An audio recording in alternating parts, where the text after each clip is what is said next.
It's been a while, man. Actually, it's been since when did I see you last? I think I saw you. Pendleton was the last time I saw you. Yeah, September would have been September. Yeah, and I feel like you haven't stopped since. Ah, no, I left Pendleton and I went to Sioux Falls, South Dakota for the Governor's Cup.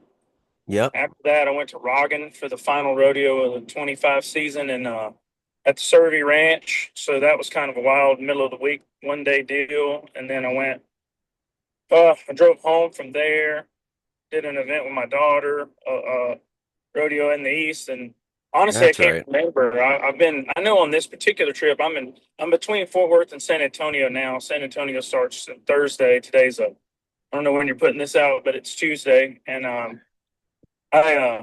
not to get long winded on you, but I left home with my wife and one daughter. We went to New York City, did the Yep, PBR at Madison Square Garden. I flew from there Sunday after the performance, took a red eye to Denver, did three performances in Denver, left Denver and went to Milwaukee, did two performances. Meanwhile, my wife drives home from New York, gets my truck and camper in North Carolina, and drives it to Fort Worth. When Milwaukee's over, I fly to Fort Worth where I meet her, and we camp in for a couple of days. Ice storm comes, so I take her home. I finish all of Fort Worth. She's never able to come home because the snow got so bad at home. And no. now I'm on my way to San Antonio, and she'll finally meet me on Valentine's Day on Saturday. Oh, it's been wild. Geez, man, there's no off season for you, Matt. Well, I think there is. It's just when you're older, like I can't be expected to keep. I'm 44, so I can't be expected to keep this pace up forever. But while I feel good and I'm healthy and I'm being Yeah, blessed with work, I'm going to take advantage of it. But I don't intend to do this at this rate. I never want to I really hear you. quit. I don't think, but this is a lot right now. Well, let's see. Last season, I'm right there with you because I'm 44, 1981. I'm a July baby. And last season, I think the longest stretch was 60 days in the toy hauler, but we did 31. I did 31 rodeos on my own last season, and it's a lot of hauling, man. I like my bed at home. The toy hauler's Yeah, nice, but I like my bed, and I don't know I'm how with many you. years I have left of this, but as long as God keeps me pushing and my body works, or Sarah and Yeah, I now, we've been in the gym 5 days a week since I've been home, and I feel great, man. I feel a lot yeah. better. I got Super Bowl got me down. I eat too many bad food, and then Resistol. We had an event for them yesterday, and I went and we ate bad again. So I'm about 3 days of eating bad, and so today I'm on the beef jerky and coffee and water. I'm not gonna do carbs or sugars today because I get Yep. those out of me. I feel a lot better. My joints don't hurt, and I feel positive. I don't know. It gets in my head. That bread does. Yeah. Protein's good, man. Just Yeah. protein it up. Protein load real good. Yeah, I think I'm on 200 grams of protein a day right now, so I'm pushing it. I like my meat. Yes, sir. Steak's expensive though right now, brother. I don't know. You get around a lot more than I do, different states. Is it just expensive everywhere, or is it just me? Am Yeah. I tripping? It's different everywhere you go, but it's still expensive. I mean, I think too, though, we're getting old. Like you remember, I was born in January of '82, so we're relatively we would have gone to school together. My Yep. point being, when I was a child, like when I got my driver's license, I could get a $20 bill, and that would put $8 or $10 worth of fuel in my car. My little Corolla I had in high school, I could buy whatever I wanted for the weekend, and $100 was like, whoa, look at this! Like you don't see these often. Yep. Now, man, $100, that's like, oh yeah, I just get a tank of fuel, one tank. One So I tank. think I think it's expensive, but also we're getting old enough to where we're starting to be like, yeah, back when I was a boy, that was, I know. yeah, steaks I were was 50 telling cents my a son the pound. other day, I remember when gas was 99 cents a gallon and he didn't believe me. I said, "Yeah, buddy. 99 cents. Well, I had a little motorcycle. I could fill that thing up for like $3." My first, I had a gasoline truck. My father gave me a 1967 Ford. I had it Nice. for a while, and I switched over to my mother gave me a Corolla after that thing quit. She switched cars. Anyway, my first truck I bought, well, my first good big one, new one, I bought in 2002 a 3/4 ton Dodge with the Cummings in it, diesel. Hmm. And I did it because diesel was cheaper than gasoline. It's wild how now it's more expensive. I don't know why. Like I thought it was understood that diesel was like a byproduct, and it was supposed to be cheaper, but I guess not. Somebody missed the memo. Well, just so everyone knows, we've got Matt Merritt on. Hope you guys have picked up on that on the Hold Fast podcast. This is actually our second go round, just because the first time we had some audio issues, and it's taken me, half a year to get him back on the horn. But we meet up here and there, and I think the first time that we met, where were we at? Snake River. You kept riding by my booth, honking your horn on your little bike and kicking me in my butt every time you went by. I remember that. Yeah, That was fun. I like to stir up a little trouble, when Yeah, I'm it was good fun. bought an e-bike, and I'm like a 12-year-old kid at heart. I'm always Yeah. when I'm on a bike, that's playtime to me. I guess I don't know. It's like, hey, can Nick come out? Yeah, right. I snuck in there a few times, down that dark, ominous tunnel behind the Yeah, bleachers, Yeah. yes, sir. I think we're gonna miss it this year, but I think after Snake River, we both ended up in Prineville together. I want to say, was that right after Snake River? Prime, yes. No, it wasn't right after, but I mean, essentially, to Yeah. the normal person, it's right after. To us, it was like there was Yeah. some time in between. I Yeah. think maybe there was a rodeo in between. Well, I could be I don't wrong. know. Let's see.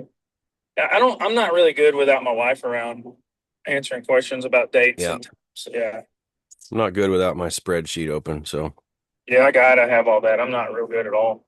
no, we drive, we we perform, well, you perform, I sit in the booth, we drive, we set up, we tear down.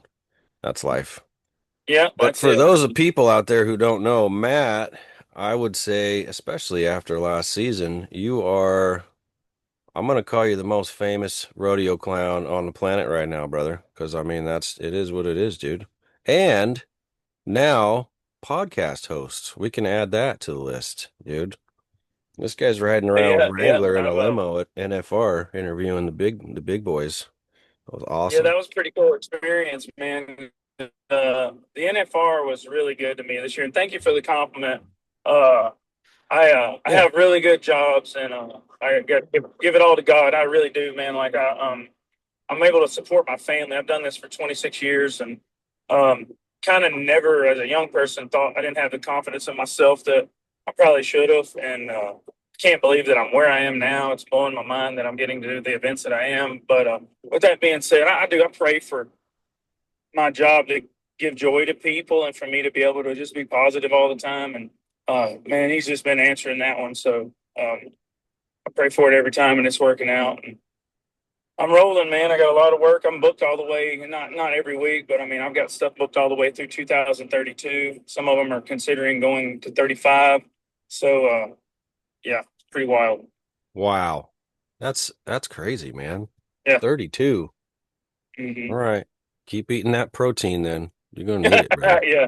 Better. I have to get on some sort of synthetic drugs to keep me moving, some Yeah, no steroids kidding. or something. I got that TRT for the last 8 years or so, man. That was a life changer. I may need it. I may need all of it. It was a big help after 30. It starts dropping, and I suggest every man over 30 go get your testosterone tested. There's your public service announcement for today, boys and girls. Well, just boys. Girls, Here, stay away from the here. testosterone. Yeah. So we went over this last time. This is one of the most basic questions I think that most people have on their mind when it comes to rodeo clown, because you and I know the term rodeo clown is a term of endearment, and it's something that we love. But you hear barrel man, things like that.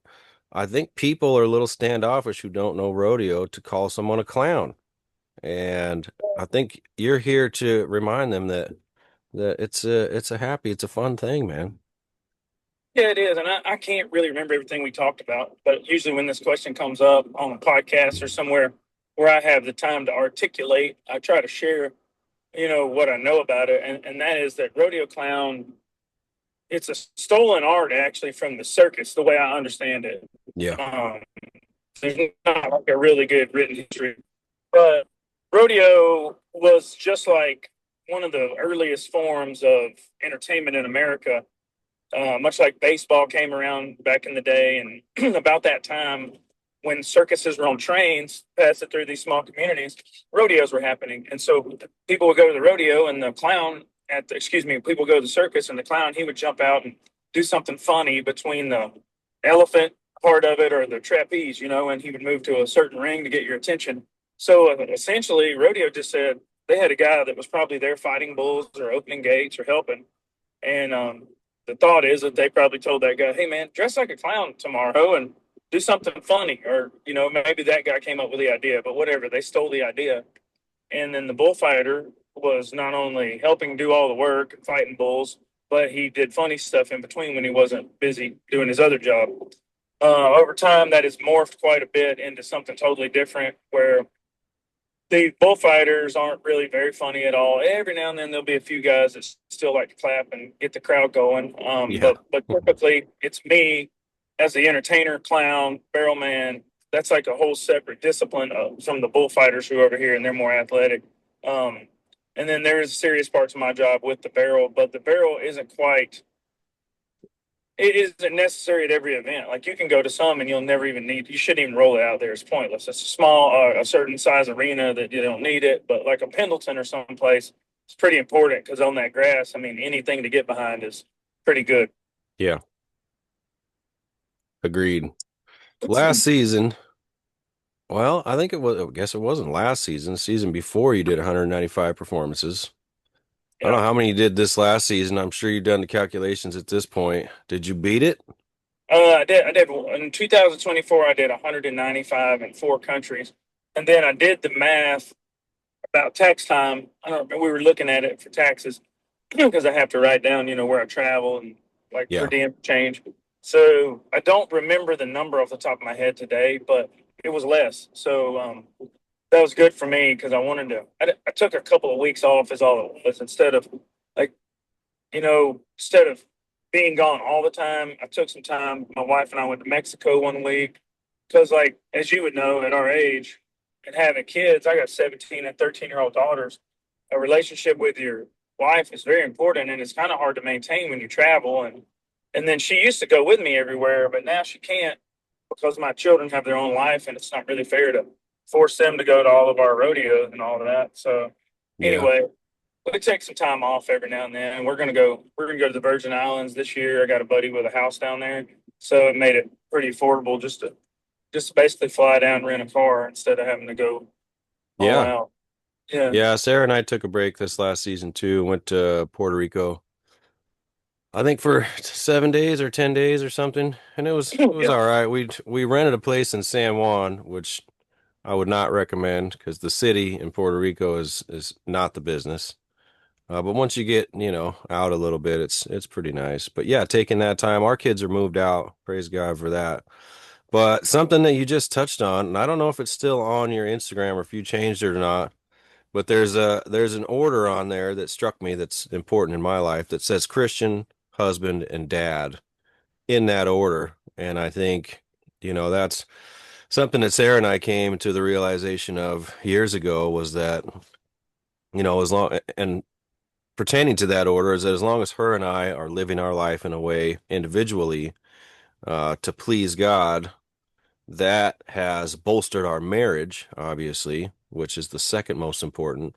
And that marriage being bolstered has made us better parents. And so every time I see that on there, it reminds me the order of things. And it's a great reminder for me and for Sarah both to focus on our relationship with God first, our relationship with one another second, and then everything else kind of falls into place. We had a lot of bad years, Matt. A lot of bad years where we were putting ourselves first, you know what I mean, and yeah. trying to do it the worldly way. But I'll tell you what, the biggest change that came in our marriage was focusing on pleasing God first, and then the marriage just kind of fell right in place, man. It's been a beautiful thing last It's few wild years. how like you can almost feel it's supposed to be that way when you get it in the right order and you just the world is right and everything's good and it's Yeah. hard to and not that I'm perfect or my wife and I are perfect and I haven't fought and had trouble like everybody else. But I mean, when you got everything in that order, it's so awesome. Like, and I believe you should put your wife before your children. Yep. Uh, now I say that. Let me tell you another thing that just it blows my mind how it feels. As a father, you'd understand. Like if my wife and children and I were in a room and a gunman came in, I know I would want to defend my wife. I know beyond a shadow of a doubt, I would get in front of her. But I also know that she and I both would dive on the bullet without a zero hesitation on in front of the children. So Yeah. like I had to get block one kid and she had to block the other, and we both passed on. Cool, because it's like a love, and I think that a love you can't explain until you've been a father or a mother. But like I guess what I'm getting at is like we always refer to God as the Father. So then when I became a father, it was like this epiphany. Like, oh, he loves me that more. He loves me more than I love my kids because I'm ready. I'd die for him right now. But he didn't just die for one kid. He did it for every one of them, even the ones that are so far away from him that you really shouldn't love them anymore according to our standards. So that Yeah. was like this whole mind blowing thing for me. Yeah, there's a lot of those kids running around. Yeah, I mean, Uh, it's hard. Like, if my kids got, like, imagine if your kid did something horrible, like murder or rape or like just something despicable. Like, you would just be, you're supposed to love them. But I mean, what if they did things over and over again? Like, could you, as a, could you love in the way that God loves us? Like, pretty deep yeah. stuff. It's hard. I have a daughter that, I don't talk to that much. I'm blocked right now. She's got me blocked right now. It Yeah. happens off and on. When she needs some money or something, she'll be back.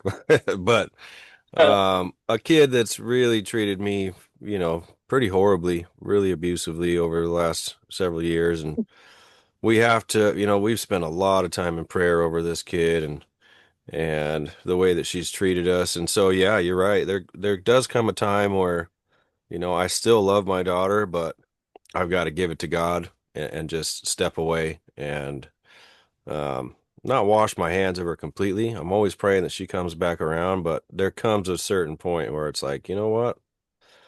Daughter or not, you're still human and I'm still human, and there's only so much somebody can take. And Sometimes love is being honest too, like it's easy as the tough things to say to people sometimes are love. To me, like your best yeah, friend will tell you when your fly's open. Everybody else goes, "You look great." Well, it might not have been a fun thing for him to have to say to you, even though it's yeah, simple. So it's okay to love somebody, but distance yourself from them because it also, what I don't know the scripture, but you're supposed to cut off your hand if it's causing you trouble. You know, yeah. like if you're sinning with it, you're supposed to get rid of it. So, Speaking of which, you got a booger, Matt, right? no Right. way. No, I'm just kidding, brother. You got me because you got that angle. I do got Talk that like angle this. right now. Not You everybody got can see, but I got the angle right now. So all these travels, I mean, you're everywhere. I mean, even different countries, and I know I asked you this last time. This is one of those basic podcast questions, but I'm gonna put a two-part in here, and they're probably gonna be different. But I want to know Matt Merritt's favorite rodeo and favorite part of the country. Ooh. All right. Tough one. Yeah, I don't really, I can't say I have a favorite rodeo, and for two reasons. One, I wouldn't want to hurt anybody's feelings. Yep. More importantly, is I really don't have one. So, like one of my highlights, though, I can give you some of those. There's a place in Australia called Townsville. It's in North Queensland, and there's an Okay. island there called Maggie Island. My first trip to Australia, that's where they had their PBR national finals, their grand finals. And I got to go do that. 2013 was my first time there. I've been 13 times since. It was very, I think maybe going that far from home was part of the allure and made it so cool. And I'm in Australia and I'm hired to be here. That may be part of it. Wasn't But the jet lag, was it? well, the jet lag I got over. I was so excited. Like I could have flown there if I had to operate the wings by hand. Um, it was very very fun and it meant a lot to me to get to be over there. I've also done some events in places that like uh, the American at AT&T Stadium, Madison Square Garden. So it's kind of sometimes for me more of a personal. I got to be here, and it's like Yeah. a almost like a checklist. It's just like cool to say I've done that. New Zealand was cool, but then also there's little performances like just this Saturday in Fort Worth. The last night of Fort Worth 26, Bob Tallman announced his last Fort Worth. He's not retired, by the way. Anybody that's thinking that he just is not coming back to Fort Worth as an announcer. He'll be Yeah. doing many other events. That was cool to see. Uh, the energy was good in the room. I was the first guy to Chris Shivers when he rode his last bull at the Unfinished Business when he came out of retirement. And I hugged him, and he was up like crying. Just stuff like that has been what really gets me. I don't have a favorite. And then the second thing was favorite part of the country. Um, Again, that's a tough thing. I'm an outdoorsman. I like, And he's back. hey, everybody, it's me, Matt Merritt, at the station that reaches the beaches. Uh, all right. Favorite part of the country. You were saying. Uh, yeah, I don't really have a favorite part of the country, but I have lots of highlights. Again, I mean, You're supposed to say Oregon, man. You know. I'd say home is my favorite place because Yeah, yeah, what same. I didn't understand you. What was that? I said, yeah, same. Oh yeah, yeah. I'm sorry, but being home is like primo for me because most people they want to get away from home because it's their norm. My norm is not being home, so I'm the opposite. Up there in northern, like Joseph, Oregon. Oh man, that was Yeah. unreal. Cool place to be. There's some stuff in California that's good. Um, I was raised in the South, so I'm not too big on hot and humid, just because that's the way I was born in Louisiana and all that. And I like going down there and eating and fishing or whatever, but I don't know if I want to live in Louisiana again. It's a little bit too muggy. Yeah, no thanks. I'm good. We don't you know it hasn't snowed over here. I'm in Eugene, so I'm on the western side of Oregon, where it's so green over here, Matt. And you've been over here, but it's Yeah, tropical green, man. It's beautiful. You got mountains everywhere, lakes, rivers, there's so much. And we're so close to the ocean where I'm at. But where I grew up, Southern Oregon, it's more like a Joseph. I mean, when you get snow, brother. We were climbing out the bedroom window to go shovel the walkway to get out the front door, to make it to school. I don't it's like the wild. snow, but I don't like the hot swampy either. No, I'm good. I don't know. We might Well, take off like out of me, Oregon. I would love snow, but where are you gonna go? Uh, I don't know. I don't know yet. I mean, it's going to be quite a while. I love it over there in Spray. If we stay in Oregon, I'd like to be over there somewhere along the John Day River or, somewhere around John Day maybe. And that's kind of got that Joseph Yeah, vibe, beautiful over there. I don't know. yeah, We'll see. Spray's my favorite yeah. I like rodeo. that part of the world. I've never Yeah, been to it's that pretty, one. man. It's beautiful over there. It's just, you know, the we're in a tumultuous time in the country where, living in a state that's run a certain way gets real difficult and, you know, hard for a small business and hard for Yeah, people so I won't go into the politics, but you know what I mean. It's getting a little tough to be in Oregon. Yeah. That's all yeah. I'm right. not sure. It's unfortunately it's about everywhere now. Like it's major cities are kind of running the world, honestly. So I don't know Yeah. what to say about that. Yeah. You know what? We'll lighten up the mood a little bit. I got an off question. Bet nobody's asked you this before. Well, I've asked you this before. I don't know if anybody else has, but I want to know how much money you think your sponsors are spending on masking tape every season. Masking tape. Yeah, you got that special tape for that barrel. I know you go through a lot of that stuff, I'd I imagine. tell you what, Fort Worth, I taped it so they have. I'm trying to remember all the days. TCU Day, Tarleton Day, um, Texas A&M Day, Pink Carry Day for Tough Enough to Wear Pink. Hmm. Uh, there was a couple. There was eight, I think, is when I did the math. Anyway, what that means is I had to tape my whole barrel eight separate times at one rodeo. So, with that being said, I'm headed to San Antonio now. No idea how many times I'll have to tape it here because I'm new to San Antonio, but it's going to be like I cut it down at Pendleton last year, so I'd gone a whole season and I stripped it. I skinned it like a deer. It was 70 pounds of tape. Oh, jeez, dude. Tape. That's not the barrel. That's just thickness of layers of tape in one year. So 195 performances, Coors Yellow, red, whatever pink, whatever colors we needed throughout the year, and 70 pounds. Yeah. Jeez, Let's save you some gas money stripping that thing down a little more often, you know. it's wild. Yeah. I It's like, wonder how it's hauling. I got this new trailer. I've never towed it before, so I don't know if you can tell as I'm driving. I'm like nervous about the tires. I keep checking it, double checking it. yeah. So I can see the center console just a little bit. So you still got my truck, yeah? I do, but I'm getting rid of it in March. I know. I heard you're going back to Ford, aren't you? Yeah, Bill Fick Ford, man. He's down here in Texas. He does a really good job for rodeo people. Like he'll give a deal for you where like if you're on the road and you break down, he'll send a truck for you or he'll come get you or so, like for us, Yeah. just that reassurance, man, is so and Yeah. I hope I never need it, but like, a sensor could go out. It's happened on this truck. And then Yeah. you're really in trouble and I may have a 16-hour drive to make and I have 24 hours to do it in or something and one flat tire is bad enough, but a truck that won't pull, that's bad news, dude. That's bad news, man, especially when you're in the middle of nowhere. I know some of those in betweens are like, man, you're remote. We get out there in the middle of nothing, and I do love my Denali though, I'm not gonna lie. But I can't hate on you for, getting a new truck. Not too much anyway. A little bit.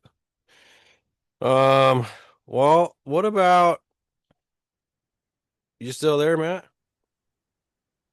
Yeah, you're there mostly.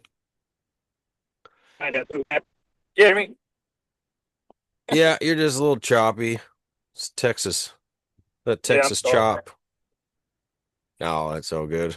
Well, I'm curious. I'm curious. I know you're a man of faith. We're both men of faith, but I'm curious where that started for you. I mean, was that something that you grew up in the church? Is it, I mean, I know I grew up in the church and ran as far away from it as I could when I was young, like an idiot. And now, I'm back as a man, but probably similar stories. But is that how Yeah, you grew up in the church? it did start early for me. I was,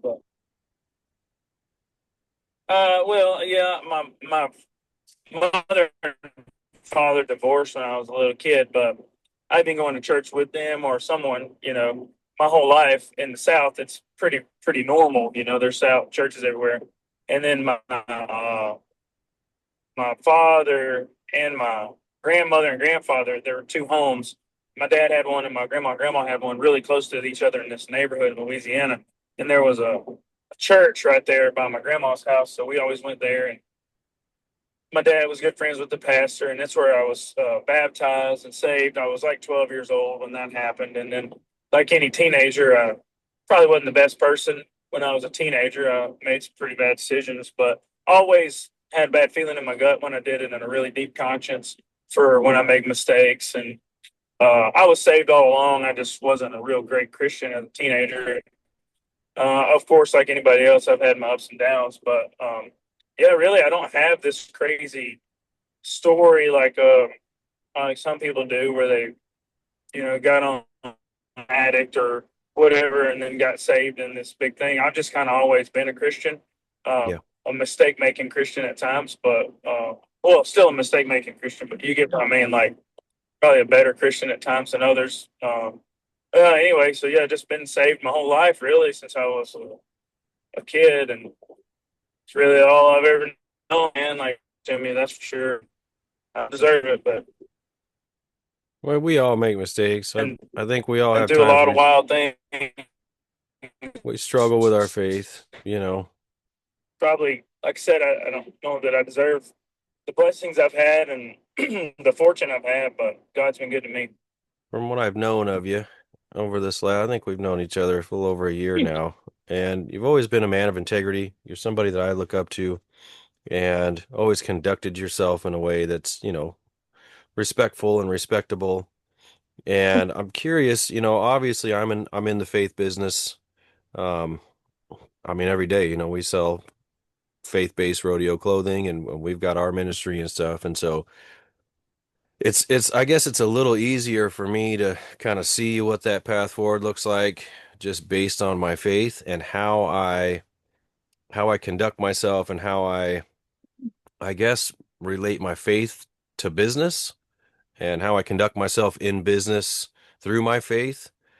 I'm I'm assuming it's a little bit different for you, obviously, but is there a way that your faith affects the way that you conduct business, the way that you conduct yourself, out there in the arena? My faith, yes, it does affect the way that I act, and like I like anybody else, I go in and out of being the best Christian I could be. I think, and I read my Bible every day, and then I don't, and then I listen to good music, and then I listen to stuff I shouldn't. Get into a series on Netflix that just rots your brain, or sometimes I choose to watch The House of David instead, right? So I think sometimes like I'll get a little bit carried away and I'll might use worse language or maybe get a little closer to making a joke that's borderline, you know what I mean? Not I don't get too dirty, but like a little bit that's touch offensive or whatever. My point being, I try to cut all that stuff out and just be positive. And like I said, truly pray for joy to be spread and goodness to be spread and for negativity to be rebuked away from arenas that I'm at and for just positive to flow. Because man, like that's what the world needs. And when people come to a rodeo, they really don't want to hear about our politics or they don't really honestly a lot of times really even care about who's competing. They just wanted Yeah. to get away from life for a minute. So I get to play a big role in that. No, and that's not to downplay our athletes. And when you're at a big rodeo and you got Stetson Wright and, the very best of the best competing, of course, those are stories that have to be told and they're awesome. Like it's the all-star game, right? But I'll go to some places where it's just fun, man. Like we don't have to just make sure people are having a good time and being around something positive. And if I get to give away a fan of the night or something, I would rather give it to a couple that's been married 65 years than I would to some hot chick wearing a low cut shirt that's been dancing drunk all night. I'm glad she's there and having fun. Don't get me wrong, but let's shine a light on the more positive. Like, and I hope I didn't throw rocks at young girls that are trying to have fun and have a drink. I don't mean to be negative for them, but like Yeah. it really is good to people you'd be surprised at the way the energy in the room will change whenever you highlight the positive. Yeah. Everyone wants more of it. They may not do anything about it or initiate to the highlight of the positive, but when they're a part of it or see it, they get behind it, man. Like you take a little Down syndrome kid, man, a 12-year-old Down syndrome kid at a rodeo dancing, having the time of their life, and you go over there and you make it public that they're having fun and you put them on camera, give them a t-shirt or something nice, everyone is like, "Oh man, the world is right. That's so cool. Like we're glad to see joy, no matter who it is, And when you get to spread that, that's a plus for me, and that's tied to my faith in the arena. And that's what I want to highlight. That's something that just that you exude, even when we're not having an official conversation or when you're not in the arena, when it's just you and I, BSing backstage or in my booth or something. There's a lot that we could be negative about in the world right now, and we see it, social media is full of it. It's everywhere. But even just in conversation, something that I've noticed with you is, if we start down a path of politics or what's horrible in the world right now, there's something in your brain, Matt, that just automatically switches over, and even just in organic conversation, switches over to the positive, and that's something I really love about you. It's something that you see in the arena. It's something that's made you great at what you do. And I think a lot of people gravitate towards you because of that. We can get so caught up in what's wrong with the world, but where's the fun in that, man? You know what I mean? And that's Always something that, honest. people, anybody who's gone to one of your rodeos, they know, it's a good time. That's why you are where you are right now, because we know you're there to have fun, and it makes us want to have fun because Yeah, and I think that's it's what people obvious you want. have a great time doing what you do, brother. It's wild how you can go places sometimes and people want to have fun but are scared to. Like, we all sing in the shower, right? Like, we Yep. all get in the car alone and start thinking, man, I sound like George Strait. I might have a chance of making it. Like, we do. Everybody does it. Don't lie. You all do it. And, and sometimes it's okay to stand up and clap and cheer and dance and let that stuff out. And I have a problem. How are you like with praise and worship at church? Like, do you do the whole hand up and Oh sing yeah, loud? yep. See, Hands I up. don't. I'm I nervous to never do it. did though. When I was younger, I never did. But now that I'm older and I don't care what people think about me, it's easy. Well, it's like a freeing thing when I do it. Like I don't do it enough. I'm real nervous about it still. It's funny how I'm willing to dance and all that in public and do what I do, but then at church, and I'm Southern Baptist too, so it'd be like you just sit there and say amen really in the churches I grew up in. So it probably is a lifetime of that. But Yeah. we're supposed to praise and worship and just be full of joy. I don't know, but I'm just as guilty as anyone else of letting negativity get in. And heck, I pretty much quit watching the news. Like I don't even care anymore because it's like all outlets of the news are they're pushing an agenda to get more ratings. So if it's bad news, they put alert in red and yellow letters on everything, and they just freak you out. And it's like, I mean, you should be able to tell me in 3 hours what happened in the entire world Yeah. today. Instead, they're on 24 hours a day trying to make everything some big story. And it's like, I get mad just thinking about what they're doing. I think they should, I think we should hold them accountable so much right now and shut the media, all sides of it, man, both sides. There shouldn't be two sides. That's the whole issue. Why are we dealing with a pundit giving his opinion based on how he feels? Why don't we just say, hey, this happened. ICE is doing this, and protesters are doing that. Just say it. Don't give us your opinion, and then let Yeah. everybody with a brain pick what side they like or what they think they can do to make the world a better place. Because that's all any of us want. Even people I disagree with, they believe that the world needs to be a better place. Just they have a different view on how to get there. Yeah. I went to school for journalism, and there used to be this thing called integrity. And journalistic integrity was paramount. You look back at the 50s and before that, journalists reported the facts, and that was it. There was no, not only was there no opinion, any opinion that you did give or even lean towards was shunned heavily. You get kicked out of the industry for that stuff. Nowadays, if you don't pick a side, you don't get the job kind of thing. And yeah, it's a bummer, man. I'd Did you love to see it see? go back. Have, have you ever seen Elvis's interview when they asked him what he thought about some war? I don't know. It might have been Vietnam by then. Because what war did he go off to? It might have been Vietnam. I remember Muhammad Ali's interview too. I mean, there's a few of those guys back in the day that, yeah, well, But Elvis Muhammad straight up, obviously he had a side, but yeah, no, Elvis was like, I'm an entertainer, man.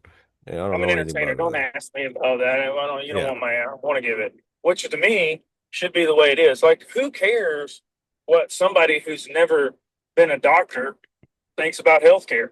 Well, if you yeah. don't know anything about healthcare, why do I care what you got to say about it? I don't. Just get shut up. Go away. You're an I just actor. saw Dolly Parton, an old interview with Dolly Parton. She did the same thing though. I'm an entertainer. I don't get into that. She said my opinions are my opinions. I don't, Yeah, nobody wants to hear my side of things. I sing. That's what I do. get to vote whenever I want to or how I want to, and that's on me. And I'll give you my opinion, but you could probably tell really quick. I'm a conservative Christian by listening Yeah. to me looking at my job. It isn't like a big surprise to anybody, but I don't want to shove that down your throat. You know why? Because if I want you to join me and be saved and to understand the love that I feel for other people and all that, well, I'm never going to convert you by screaming at you and telling you you're an idiot. I just need to love you, man. And like, if you want to come over and see why I'm happy, I'd love to tell you about it, but I can't force it down your throat. Yeah. Yeah, um there's differences of opinion in my line of work too. We decided early on to lean very heavily on being very openly faith-based. And we've got super close friends of ours. My buddy Patrick and his wife Jen, they've got their brand and they travel around. They actually do JJ Harrison's merch and Yeah, super amazing people. They're obviously Christians, very strong Christians, but they've made a choice to dial it back a little bit and just be more accessible to all people, I guess, which is there's absolutely yeah. nothing wrong with that. I love those guys. You've got guys out there like Outlaw Echoes. My brother over there, he's he's definitely a Christian man. He's more subtle about it because you can what's the old saying? Catch more flies with honey. Do not remove a fly from your friend's forehead with a hammer. I mean, there's a time and place for everything, Matt. Yeah, But no. And so, we're very openly, but that was that was less of a business decision and more of a calling, you know what I mean? We All right. were Yeah. convicted to do that, and that's what we were asked to do, so that's what we're doing. And you know, I my greatest joy in what I do, we've got these hold fast shirts and hoodies that have a big cross on them that says hold fast. Um, and so when I see we do a lot of OSET and a lot of high school equestrian team meets. Our entire early season is dedicated to those teams, and we set up our booth at those mostly locally. And those kids love us, but to see a 14, 13, 14, 15-year-old kid come in with his or her own money and buy a hoodie with a giant cross on it with the Bible verse on there. And then you see that kid the rest of the season never take that thing off. I mean, they just wear it loud and proud. For me, that's like the biggest win in my business is to see these young people publicly professing their faith, walking around showing it. I think that's why we do what we do on a daily. Of course, we've got to pay the bills somehow, and I'm sure that's coming someday, but that's really the gist of it. And like I said, we don't like you said, we don't want to shove it down people's throats, but when you come in my booth, you know what we're about. And I'm not going to argue with Yeah. you about politics. I'm not going to shove it down your throat. And no matter what your view on things is, I'm still going to love you. I'm still going to Yeah. show That's you me. respect. It's hard for people to understand, and the fine line that we were talking about earlier with love and respect is, I believe, sometimes love means if you want me to tell you my truth, or like not my truth, the truth about what's going on, don't ask me. But if you want to know what I think about certain lifestyles or certain decisions or certain policies, just know that I'm going to tell you the truth because I love you enough to be honest with you, even though I know we're about to have to fight over it. And I don't Yeah. want to fight, but like I just believe that you tell people something, when required of you, but you just got to be straight up, you know. Yeah, those are answers I don't offer up unless I'm asked, which is Yep, probably the best policy. Yeah. I mean, I agree with that.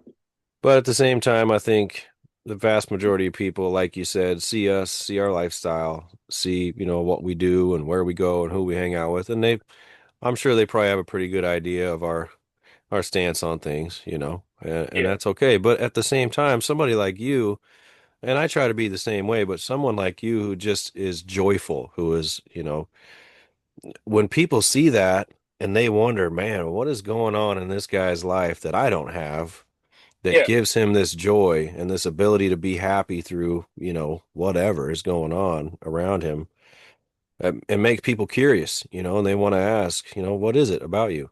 And there's your opening, Matt. There's your yep, opening, brother. You know what I mean? Well, yeah, let me just sit down. Let me tell you all about it, brother. yeah. Let's, Pretty simple, yeah, and it's just a really really interesting, simple algorithm. Really, it's just like, yep, God's got the joy. You gotta just ride in the truck with him if you want it. Like it's not that hard. But it also not is that hard. hard. Yeah, I mean, I'm not a perfect Christian either. None of us are. I have my days too, and there's some of the songs I listen to in the gym to get me fired up. I'm sure God's probably not happy about some of them. Most of them are Christian, but every once in a while I'll flip it over to one of my old playlists and just get jacked up if it's chest day or something, like yeah, not the best choice, but and the Netflix thing that gets me too, man. I can't remember what we're watching right now, but it's something stupid, something to pass the time. But that House of David, I'll tell you what, brother, that show's crazy. I love that show. yeah. That And was The really good. Chosen too. That's good. I haven't watched all of the. I haven't watched all of the Chosen yet, but um, sorry, my daughter was calling my phone. I have two phones, so I'm using the other one to text her. Yeah. Uh, but that Chosen's good, man. I just saw a clip too that they were filming the crucifixion, which I think everybody's been waiting for in that show. And the actors and actresses during the filming of that, after they said cut, had to walk away and cry, and a lot of them were hugging and just like it was a powerful thing. I can't wait to see that. I mean, I don't want to see Jesus get crucified, but That's No, what was the one that Mel Gibson did years back? yeah, that was Passion of the Christ. That was a Yeah. rough one to watch. We went and watched it in the theater, and like I Mm, don't know what you're supposed to feel. When I walked out of there, I was angry. Like it was, I wanted to fight somebody for murdering him. Like that, and that's probably like, I don't know. Like then I had to question myself, like, why are you feeling that way? But I really was, and I don't know. That's not probably the answer. He knew he was dying. He did it for us, and maybe I need to compartmentalize my anger and channel some of it toward my sinful nature, and like that kind of thing, and just realize that maybe what I was angry at, but pretty wild how it affected me. I think that's pretty normal. I mean, if you think about it, he told those disciples like 50 times he was going to die, and they still didn't get it. And then in Yeah, the end, they're all shocked. And you're going, dude, he told you guys a whole bunch of times. Not only that, but you grew up with this Old Testament that foretold all this, and now it's a big shocker. You know what I'm saying? So well, they're yeah. talking about him dying in the Old Testament, like you said. Like it was wild how it all comes out. Yeah, I can't remember what I was watching the other day about the prophecies that Jesus fulfilled, and some non-Christian mathematician went through and calculated the odds, I think, of him fulfilling only 8 prophecies, and it was like 10 to the something craziest power. And then, but he fulfilled, however many, 300 or something crazy, and the guy Yeah, basically just went and did the math, and he's like, yeah, this is literally impossible. So yeah, I'm sold. yeah, So if there are a bunch of math nerds out there on the fence about Jesus, you should look up that article. I think might be yeah. enlightening. I don't know about if math would be the answer for me. For me, it's the apologetic. My angle on apologetics would be like my conscience. Like why do I feel bad when I make a bad decision and know that I'm wrong? Like I don't have to Yeah. ask my wife or you or nobody. I'm like, I probably should not have done that. I'm nervous inside. I got butterflies. I was stupid. And that's been my whole life since I was a kid. Like, so what about like let's say a tribe in some foreign country that's never had anyone tell them Jesus exists. Like this, like cut off from the world. Well, rape, murder, all those things. Like if you went and did that, you'd still feel bad, right? Like why do we have a conscience? How does that even happen? Yeah. So Yeah. so deep. Yeah. Yeah. Just the difference between right and wrong. You know that certain things are inherently wrong. Um, yeah, I listen to this guy Mike Winger. He's got a YouTube channel. He does a lot of apologetics, super good. Um, he's way better at breaking it down than I am, obviously, but um just explaining how if there is no God, there is no right and wrong. There is no, it's all just a matter of your opinion. Yeah. So you could do whatever you wanted and the Yeah. rules don't apply and you shouldn't feel bad or have any negative thoughts. You should be as joyful as ever, like just walking around. I think I'll murder that guy and take what he has because I need it. Like Yeah. simple. Like you would think that. Yeah. I mean, I guess there are some out there that think that way. Yeah, but I But think they know. I think when you do things like that, the people that have done the worst of the worst, I don't. I think that they deep inside they hurt, man. They hurt bad. You can't I tell them mean, any different. unless there's something physically wrong, they've got some kind of chemical imbalance that makes them totally psychopathic, and now you're talking about mental illness or something. Yeah, That's possible. And there yeah, are those people out there too. But I mean, I dulled my senses for a long time with drugs and alcohol, and the lines get really blurred when you're on drugs, or stealing all of a sudden isn't such a bad thing, and you don't really feel that bad about it. right. So I'm glad I'm not there anymore, man. But nowadays, and I tell people that it took me decades to figure out what was really important in life. Right. And now that I know what's really important in life, it makes life a lot easier to live, because the most important things are the easy things, to be honest. spending time with my family, making other people smile. I spent probably 8 hours yesterday just moving chairs from one church to another. Our church got gifted a big, beautiful building, 13 acres, this massive church with a gymnasium, and it's crazy.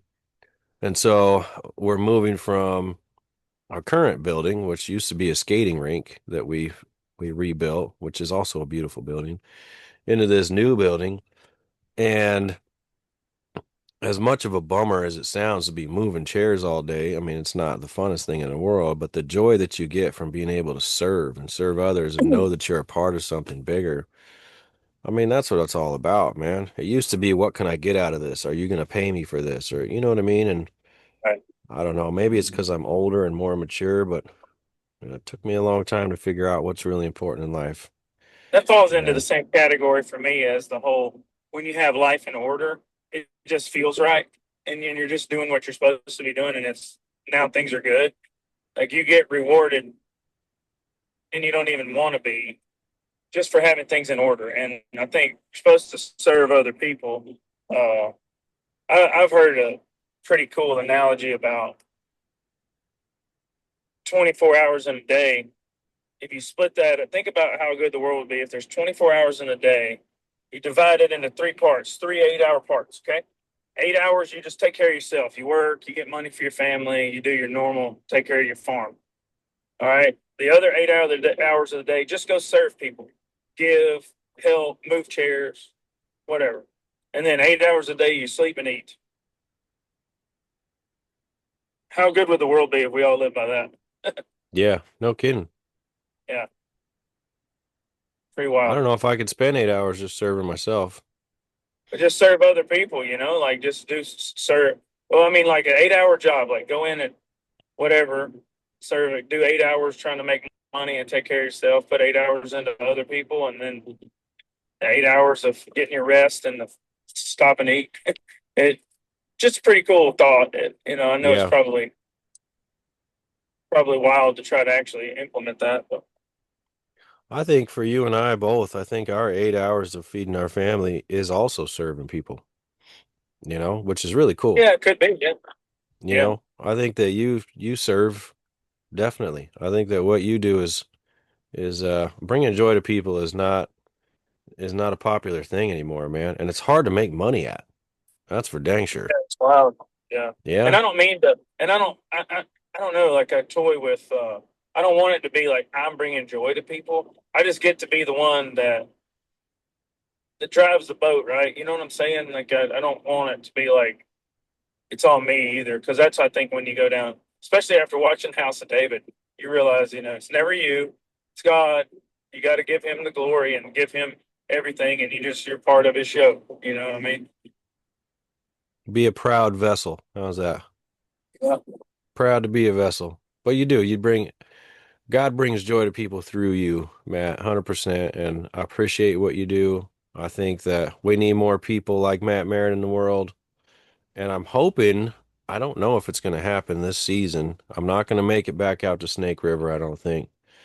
You remember where they put me down there in the amphitheater, which is Yeah, cool to yeah, have all the bands playing right next to my booth, but all the foot traffic's up top, man. You know that up there on the catwalk up there. yeah. I never spend much time anywhere up there, so No, but everybody who's shopping does, and that's that's yeah, well, they reached back out to me this season and asked me back, and I said, if you guys can find me a spot up top there, then I'll make the drive. But I haven't heard back. Hopefully we do.